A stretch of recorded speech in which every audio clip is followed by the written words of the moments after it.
Okay, Bismillahirrahmanirrahim and Assalamu alaikum.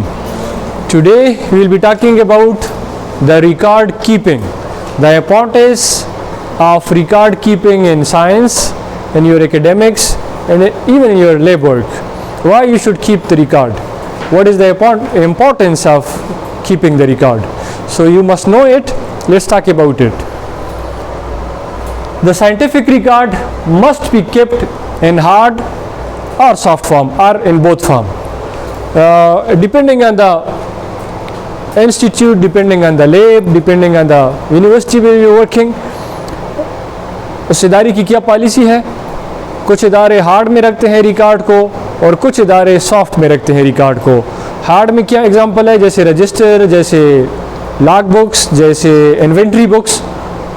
ठीक है, inventory registers जिसमें आप रिकॉर्ड रखते हैं. और सॉफ्ट में जैसे कि आपकी ईमेल्स में आप रखते हैं, आप कंप्यूटर में रखते हैं, आप एक्सेल फॉर्म में रखते हैं, आप डॉक्यूमेंट्स के फॉर्म में रखते हैं, पीडीएफ के फॉर्म में रखते हैं, in your computer, in your laptop, आप यूएसबी में रखते हैं. वो आपकी सॉफ्ट फॉर्म है.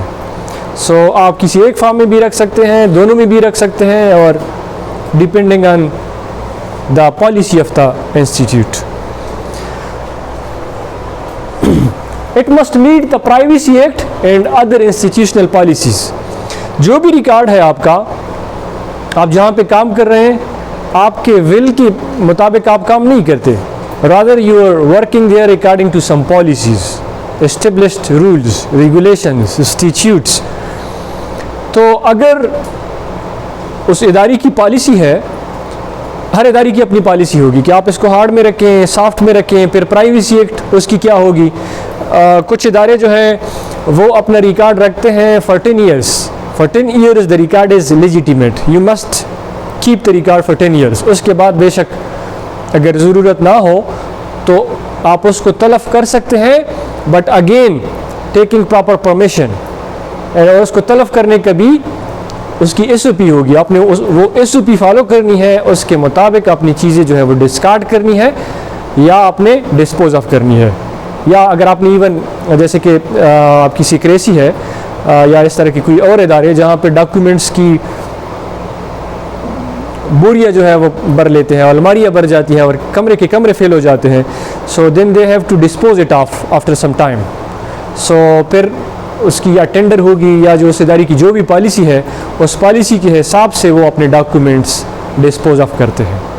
Not according to your wish, not according to your ease, rather according to the policy and the procedure, the established procedure of the institute. और जो उसकी प्राइवेसी एक्ट है, जो आपका डेटा है, कौन उसको एक्सेस कर सकता है?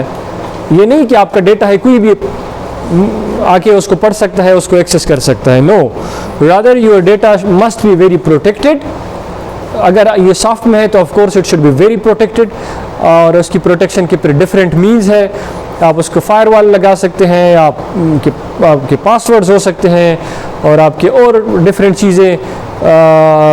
इवन अगर आपकी लैब है तो लैब में भी ये नहीं है कि हर बंदा जाके किसी भी लैब में घुस सकता है, बल्कि लैब की अपनी परमिशन होनी चाहिए.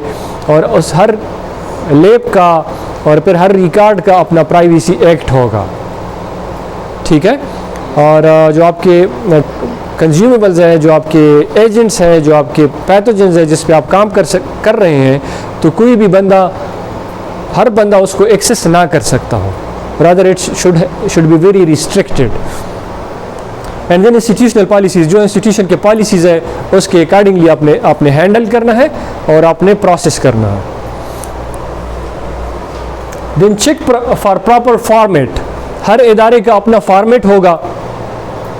जो आप मटेरियल रखते हैं, आप हार्ड फॉर्म में रखते हैं, सॉफ्ट फॉर्म में रखते हैं, जिस भी फॉर्म में है, आपने according to the format of the institute आपने मटेरियल और डॉक्यूमेंट्स आपने स्टोर करने हैं और रिकॉर्ड आपने कीप करनी है. जो फॉर्मेट आपको दिया जाता है उस फॉर्मेट के मुताबिक. साइंटिफिक रिकॉर्ड शुड बी कैसा होना चाहिए? Should be legible, should be clear, should be timely. Timely का क्या मतलब है कि जो आपका रिकॉर्ड आज का रिकॉर्ड है वो आप आज ही मेंटेन रखें. अगर आप मेंटेन नहीं रख रहे तो ऑफ कोर्स चीज़ें भूल जाती हैं इंसान से, और आपको नहीं पता कि पिछले महीने क्या चीज़ें आपके लैब में आई थी, कितनी कंज्यूम हो गई, कितनी चली गई, और क्या आपके पास रिजल्ट्स आए थे. So all the records must be timely. Inventory आपकी बड़ी अपडेटेड होनी चाहिए. जो चीज़ें आपके लैब में आ रही हैं, आपके इदारे में जो चीज़ें आप से जा रही हैं, इन सब का रिकॉर्ड होना चाहिए. Thorough, the record must be thorough, must be complete. Incomplete आपने इसको नहीं छोड़ना. It should be complete, it should be backed up. This is very important. Your record must be backed up. ये नहीं कि आपके पास जस्ट आपने एक रजिस्टर बनाया है, आपकी सारी रिकॉर्ड उसी एक रजिस्टर में है.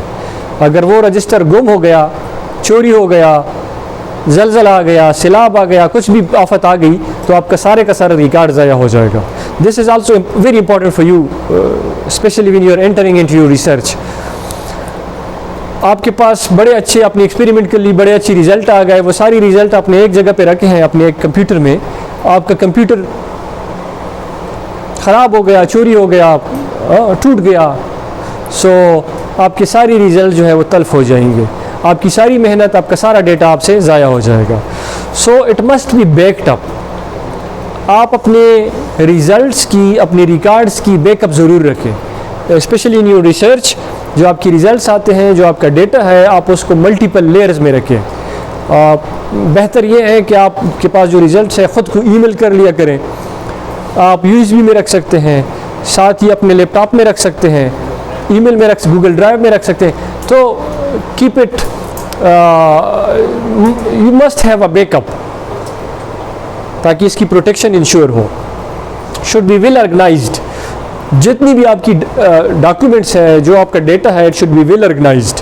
अगर ऑर्गेनाइज नहीं होगा तो कुछ टाइम बाद, महीने बाद, 2 महीने बाद आपको खुद फिर समझ नहीं आएगी.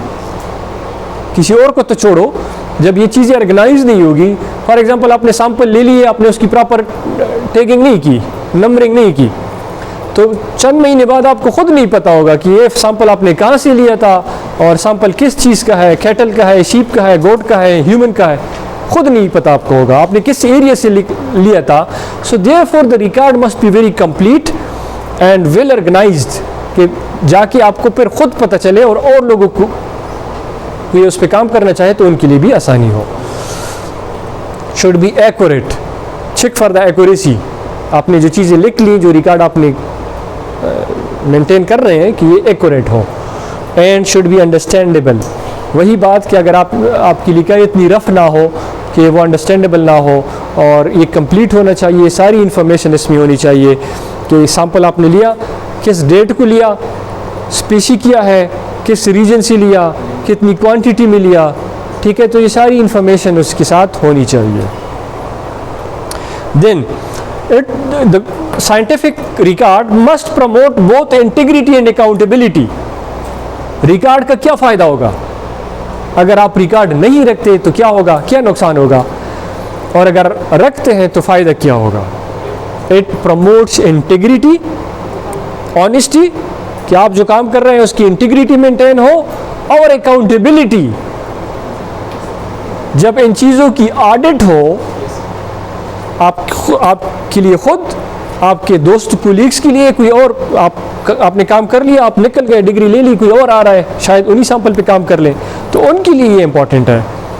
और अकाउंटेबिलिटी, अगर कल इसकी ऑडिट होती हो, कोई एक्सटर्नल ऑडिट आती है या इंटरनल ऑडिट है, या आपका सुपरवाइज़र चेक करता है, तो आपका रिकॉर्ड जो है, it should contain all these elements so that the accountability is insured. Last but not the least, it should be kept in sufficient detail. जिस तरह मैंने बात की, कब आपने ली है सैंपल, किस बंदे से लिया है, कंडीशन की थी, किस मीडियम के थ्रू आपने ट्रांसफ़र किया, कहाँ पे आपने रखा, वगैरह वगैरह, कितनी वॉल्यूम में आपने लिया.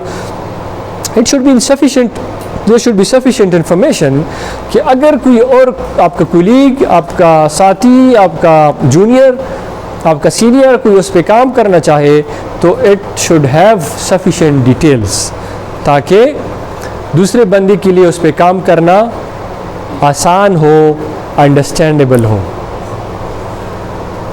All good.